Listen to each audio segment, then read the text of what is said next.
Hello student, তোমরা যারা class 12 অর্থাৎ দ্বাদশ শ্রেণীর ফোর্থ সেমিস্টারের ছাত্রছাত্রী আছো এবং তোমাদের ইতিহাস সাবজেক্টটা আছে, তোমাদের জন্য আজকে ক্লাসটা খুবই গুরুত্বপূর্ণ। আজকে ক্লাসে তোমাদের 2 নম্বর অধ্যায় থেকে একটি মোস্ট ইম্পর্টেন্ট 8 নম্বরের প্রশ্নের উত্তর নিয়ে আলোচনা করব। প্রশ্নটা হচ্ছে, ভারতের স্বাধীনতা সংগ্রামে নেতাজি সুভাষচন্দ্র বসু ও আজাদ হিন্দ ফৌজের অবদান আলোচনা করো। মোস্ট ইম্পর্টেন্ট প্রশ্ন 8 নম্বরের অধ্যায় 2 থেকে। প্রথমেই তোমরা ইন্ট্রোডাকশন দিয়ে শুরু করবে, কিভাবে প্রশ্নের উত্তরটা লিখবে দেখো। ভারতের স্বাধীনতা সংগ্রামের ইতিহাসে নেতাজি সুভাষচন্দ্র বসু এবং তার নেতৃত্বাধীন আজাদ হিন্দ ফৌজ, যেটাকে আইএনএ বলা হয়, এক অবিস্মরণীয় ও রোমাঞ্চকর অধ্যায়। যখন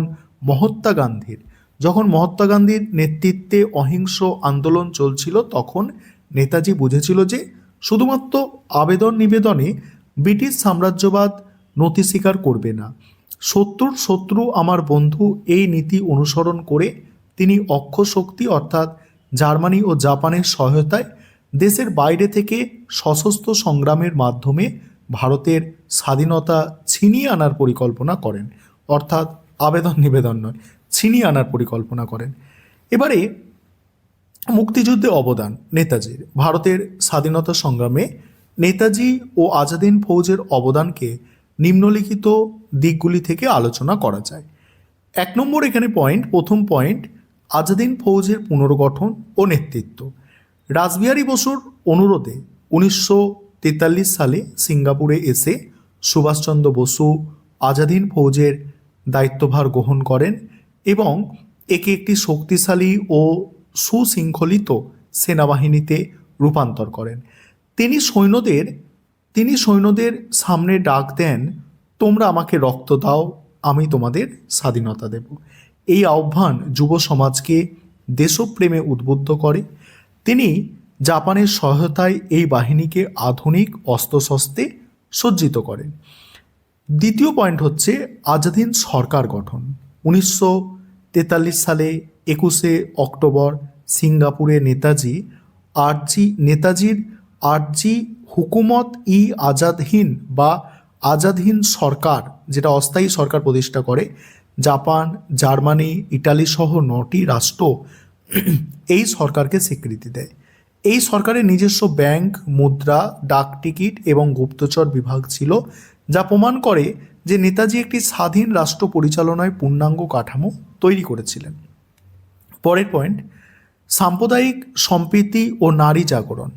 এখানে কি বলা হচ্ছে দেখো, নেতাজির নেতৃত্বে আজাদ হিন্দ ফৌজ ছিল ভারতের জাতীয় ঐক্যের প্রতীক। এখানে হিন্দু, মুসলমান, শিখ সকলেই কাঁধে কাঁধ মিলিয়ে লড়াই করেছে।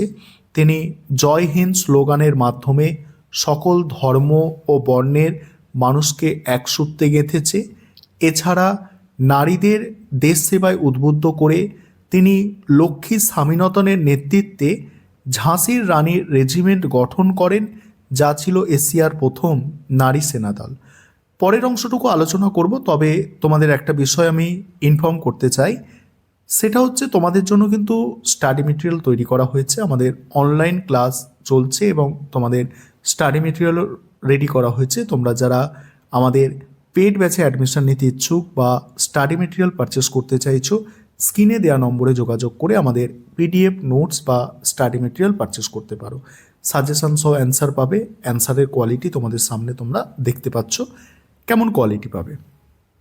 পরের পয়েন্ট, ইম্ফল ও কোহিমা অভিযান।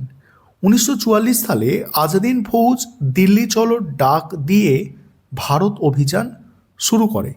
জাপানি সেনার সহায়তায় তারা মণিপুরের মৈরাহে ভারতের জাতীয় পতাকা উত্তোলন করে এবং 150 মাইল ভারতীয় ভূখণ্ড মুক্ত করে।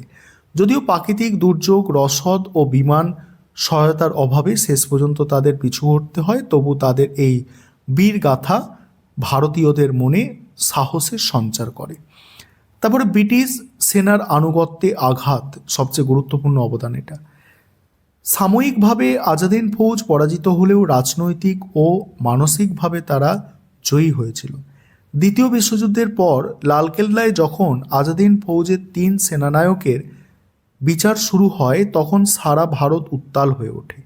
ব্রিটিশরা বুঝতে পারে যে ভারতীয় সেনাবাহিনী যাদের ওপর ভিত্তি করে তারা ভারত শাসন করছিল তাদের আনুগত্য আর অটুট নেই। 1946 সালে নৌবিদ্রোহ ছিল এরই প্রত্যক্ষ ফল।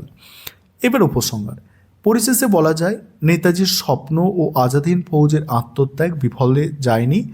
ব্রিটিশ প্রধানমন্ত্রী ক্লিমেন্ট অ্যাটলি পরবর্তীকালে স্বীকার করেছিল যে নেতাজি ও তার সেনাবাহিনীর কার্যকলাপই ব্রিটিশদের ভারত ত্যাগের সিদ্ধান্তকে ত্বরান্বিত করেছিল। গান্ধীজি, তারপরে দেখো, গান্ধীজির আন্দোলনের পাশাপাশি নেতাজির এই সশস্ত্র সংগ্রাম ব্রিটিশ সাম্রাজ্যের ভিত কাঁপিয়ে দিয়েছিল। তাই ভারতের স্বাধীনতার ইতিহাসে নেতাজি ও আজাদ হিন্দ ফৌজের নাম স্বর্ণাক্ষরে লেখা থাকবে। এই ছিল তোমাদের একটি মোস্ট ইম্পর্টেন্ট প্রশ্নের উত্তর।